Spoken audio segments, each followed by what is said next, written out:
pak kantor-kantor ronyo. Nu piok pak kedai-kedai ronyo. Ni tat-tat yang kau pegah baba Aceh. Kecuali awak muka bodrin aja kan.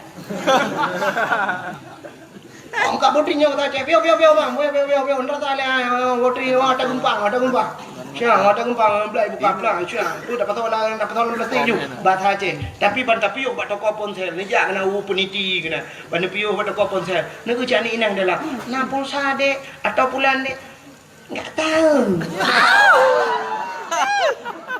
Enggak tahu bahasa Aceh. Pak dengar. Tibai.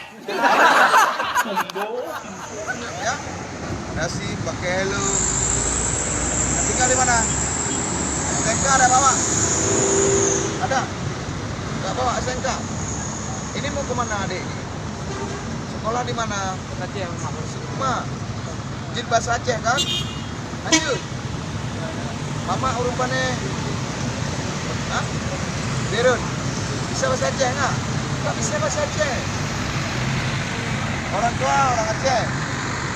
Dua-dua orang Aceh. Ini bahasa Aceh ni.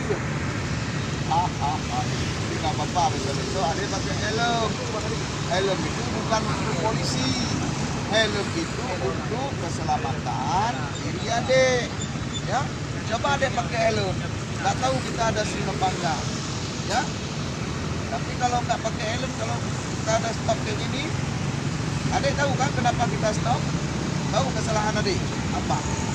Nggak pakai helm. Helm itu siapa adik? Adik, besok helm pedro kan? Adik kan?